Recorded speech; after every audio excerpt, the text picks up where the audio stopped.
안녕하세요, 여러분. 책과 함께하는 3위의 도서 탐험 시작합니다. 지난번 저희가 야구란 무엇인가? 이걸로 벤치, 지명타자, 심판, 그리고 구장, 이런 경기장 안의 요소들을 살펴갔었죠. 오늘은 그라운드에서 한 발짝 더 물러나서요. 보이지 않는 곳에서 야구라는 거대한 배를 움직이는, 엔진실을 한번 들여다보려고 합니다. 아, 엔진실이요? 뷰가 좋네요. 네, 이 배를 세상에 알리는 확성기, 즉 미디어가 있고요. 또 선수들의 고된 항해인 원정 경기가 있죠. 그리고 이 모든 걸 설계하고 관리하는 설계실인 프론트. 마지막으로 미래의 항로를 개척할 선원을 찾아 나서는 나침반 역할의 스카우트까지. 이 네 가지가 어떻게 맞물려 돌아가는지 따라가다 보면 우리가 TV로 보는 그 9이닝 경기가 얼마나 복잡하고 또 인간적인 드라마의 결과물인지 실감하게 되실 겁니다. 와우, 엔진실이라는 비유가 정말 딱 들어맞네요. 선수들의 플레이 뒤에 가려진 거대한 시스템을 탐험하는 느낌이 드는데요. 자, 그럼 첫 번째 부품, 야구의 확성기 역할을 하는 미디어부터 이야기를 시작해 볼까요? 책에서는 미디어의 영향력을 텔레비전, 라디오, 신문 순으로 정리하던데 이게 처음부터 이랬던 건 아니잖아요. 전혀 아니었죠. 그게 바로 이 책이 포착한 핵심적인 변화거든요. 1860년대에 프로야구가 막 생겨날 때랑 현대식 신문이 등장한 시기가 거의 같아요. 아, 정말요? 그건 몰랐네요. 네. 구자는 경기를 알려야 했고 신문은 매일 독자의 시선을 끌 만한 이야깃거리가 필요했고요. 이 둘의 이해관계가 완벽하게 맞아떨어진 거죠.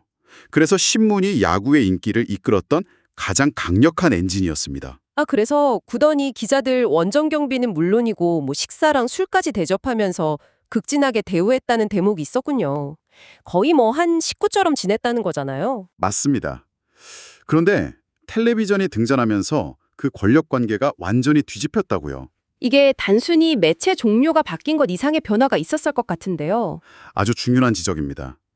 단순한 권력 이동이 아니라 일종의 문화 충돌이 일어난 거죠. 책에서 과거 기자실 분위기를 아주 생생하게 묘사하거든요. 미국 야구기자협회가 운영하던 그곳은 여성이나 방송 관계자는 아예 출입도 못하는 굉장히 배타적인 공간이었어요. 아, 그들만의 리그였군요. 그렇죠. 그들만의 정보를 공유하고 때로는 구단의 비밀을 지켜주기도 하는 일종의 이너서클이었던 셈입니다. 그러니까 신문 기자들은 야구라는 세계의 내부자로서 그들만의 속도랑 관점으로 경기를 해석하고 기사를 써왔던 거군요. 그런데 텔레비전은 그럴 시간이 없잖아요. 보이는 즉시 바로 전달해야 하니까. 바로 그겁니다. 방송의 즉시성이 야구 내부의 복잡한 맥락과 충돌한 거죠. 책에 나오는 청 밀턴의 일화가 이걸 아주 상징적으로 보여줘요. CBS가 양키스를 소유했던 1967년이었는데 미식축구 중계로 유명했던 아나운서가 야구 중계를 맡게 된 거예요. 야구를 잘 모르는 사람이요. 네, 그가 랠프 후크 감독한테 오늘 시범 경기는 어떻게 운영할 겁니까? 이렇게 물었죠. 감독 입장에서는 좀 막연한 질문이었겠네요. 그렇죠. 그래서 후크 감독이 농담으로 조 페피톤이 3점 홈런을 치면 그때부터 슬슬 풀어갈 생각이요? 아, 그냥 초반에 잘 풀리면 좋겠다는 그런 뉘앙스군요. 맞아요. 야구인이라면 누구나 아는 그런 농담인데 밀턴은 그 말을 고지고대로 받아들인 거죠. 그래서 방송 중에 오늘 양키스는 조 페피톤의 3점 홈런을 신호탄으로 경기를 풀어갈 예정입니다. 라고 아주 진지하게 설명해버렸습니다. 와, 상상이 되네요. 야구 팬들은 얼마나 황당했을까요? 결국 미디어의 변화라는 게 단순히 정보 전달 방식의 변화가 아니라 야구를 이해하고 소비하는 방식 자체를 완전히 바꿔버린 거대한 전환이었군요. 맞습니다. 이런 스포트라이트는 선수들에게 엄청난 부와 명예를 줬지만 동시에 그들의 사적인 공간을 빼앗아갔을 겁니다. 이런 압박감은 특히 집을 떠나 있는 원정길에서 선수들을 더 외롭게 만들었을 것 같아요. 정확하게 다음 주제로 넘어가는 다리를 놓아주셨네요. 맞습니다. 화려한 스포트라이트 뒤에 가려진 선수들의 진짜 삶, 그 고독과 인내의 시간이 바로 원정 경기에 응축되어 있습니다. 이 책은 원정 경기의 본질을 외로움이라는 한 단어로 딱 꿰뚫어 보거든요. 사실 팬 입장에서는 선수들이 여러 도시 여행하면서 좋은 호텔에 묵고 팬들 환호받고 이런 모습만 상상하기 쉽잖아요. 그런데 책에서는 길바닥에서 인생을 허비하고 있다는 선수들의 허탈감을 언급하더라고요. 그 허탈감의 근원을 파고드는 게 중요합니다. 이게 단순히 이동이 피곤해서가 아니에요. 불규칙한 식사, 불편한 잠자리, 그리고 무엇보다 일상의 부재가 선수들을 갉아먹는 거죠. 오늘 경기가 끝나면 내일은 다른 도시 호텔방에서 눈을 뜨고 또 경기를 치르고 다시 짐을 싸야 합니다. 이런 생활이 몇 달씩 반복된다고 한번 생각해 보세요. 아, 안정적인 관계를 맺기도 취미를 갖기도 어렵겠네요. 그렇죠. 특히 야구 선수들은 이중적인 객지 생활을 한다는 표현이 마음에 와닿았어요. 홈구장이 있는 도시가 실제 자기 집이 아닌 경우가 대부분이니까 사실상 시즌 내내 거의 8개월을 집 아닌 곳에서 떠도는 셈이잖아요. 맞습니다. 다른 스포츠랑 비교하면 야구의 고단함이 더 명확해져요. 미식축구는 일주일에 한 경기, 원정이라 해도 2주에 한 번 정도고요. 농구나 아이스호키는 이동거리가 비교적 짧죠. 하지만 야구는 거의 매일 경기를 치르면서 사나흘에 한 번 골로 도시를 옮겨 다닙니다. 이건 육체적인 강인함은 물론이고 엄청난 정신적 지구력을 요구하는 일이죠. 야간 경기가 일반화되면서 선수들의 고립감이 더 심해졌다는 분석도 굉장히 날카로웠어요. 밤 11시에 경기가 끝나면 갈 곳도 만날 사람도 없다는 거잖아요. 결국 호텔방에 혼자 틀어박혀서 룸서비스 시키고 TV 보는 게 유일한 낙이라는 건데 상상만 해도 답답하네요. 그렇죠. 이 책은 이런 환경이 선수 개인의 문제를 넘어서 야구계 전체의 분위기를 바꿨다고 진단합니다. 과거에는 선수, 기자, 구단 관계자들이 완정지에서 같이 어울리면서 유대감을 쌓는 재미가 있었지만 지금은 돈의 단위가 커지고 모든 게 전문화되면서 그런 낭만이 사라졌다는 거예요. 아, 역설적이네요. 연봉이 높아질수록 자기 자리를 지켜야 한다는 심리적 부담감만 더 퍼진 거군요. 네, 바로 그겁니다. 선수 한 명 한 명이 거대한 자산이 되면서 그들을 둘러싼 모든 것이 더 체계적이고 전문적으로 관리될 필요가 생겼겠군요. 그렇다면 자연스럽게 다음 이야기, 이 거대한 조직을 움직이는 설계실, 바로 프런트로 넘어가 봐야겠습니다. 맞습니다. 예전에는 구단주나 감독이 선수 계약부터 모든 걸 다 처리하는 가내수공업 범태였다면 이제는 완벽한 기업이 됐죠. 책에서 보여주는 다저스나 자이언츠의 구단 기구표를 보면 홍보, 마케팅, 회계, 스카우트, 수많은 부서와 직책이 거미줄처럼 얽혀 있습니다. 하지만 이 책의 재미있는 점은 그런 거창한 조직도 대신에 선수들과 가장 가까이에서 호흡하는 현장 직책들의 진짜 역할에 주목한다는 겁니다. 주모 트래블링 세크레터리 같은 직책이 그쵸.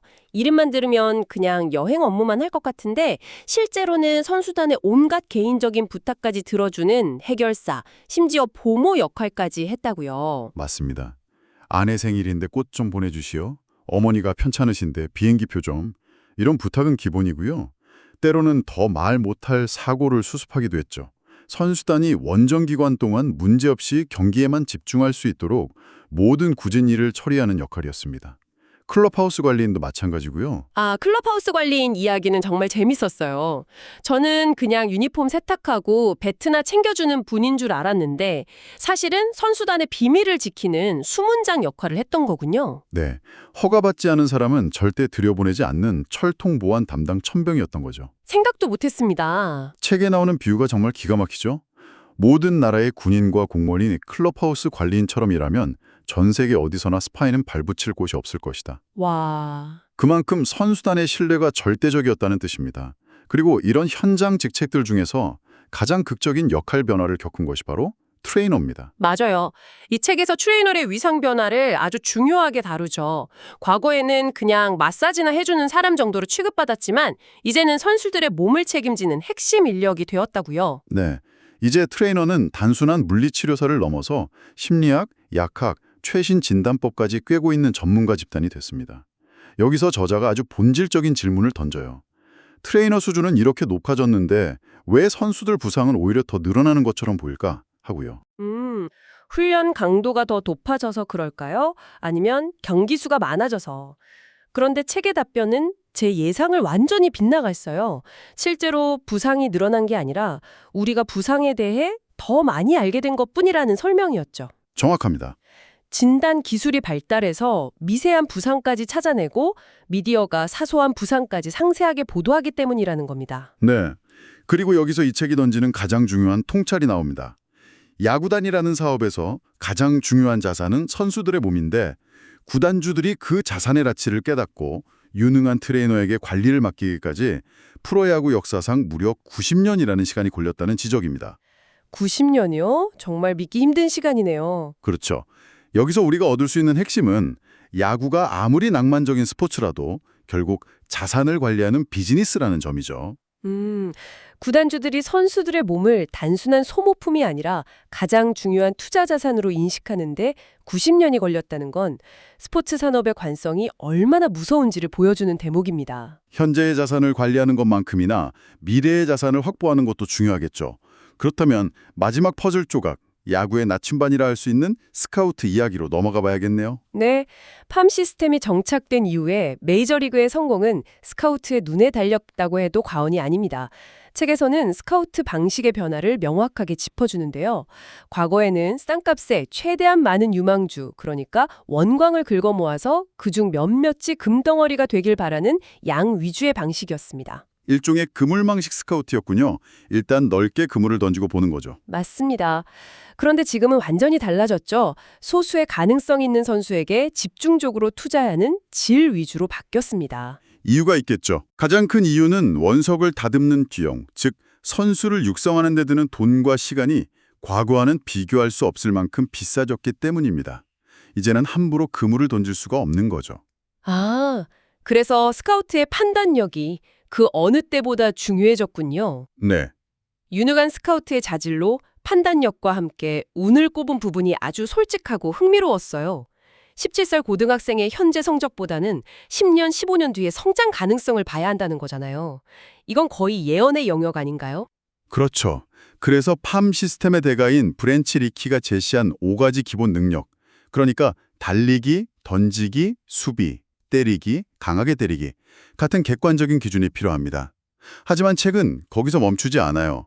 그런 재능뿐만 아니라 그 선수의 정신 상태, 야구에 대한 순수한 사랑, 배우려는 자세 같은 눈에 보이지 않는 것들까지 파악해야 한다고 강조합니다. 하지만 결국 17살짜리 선수가 30살에 어떤 어른으로 성장할지 완벽하게 예측하는 건 불가능하며 운이 크게 작용할 수밖에 없다는 현실을 인정하죠. 숨은 유망주를 발굴하는 것만큼이나 다른 팀 선수들을 꾸준히 관찰하는 조직 내 스카우트라는 개념도 신선했어요. 책에서는 이들을 슈퍼 스카우트라고 부르던데요. 이들은 주로 50대에서 70대 사이의 베테랑들로 살아있는 야구 역사책 같은 존재들입니다.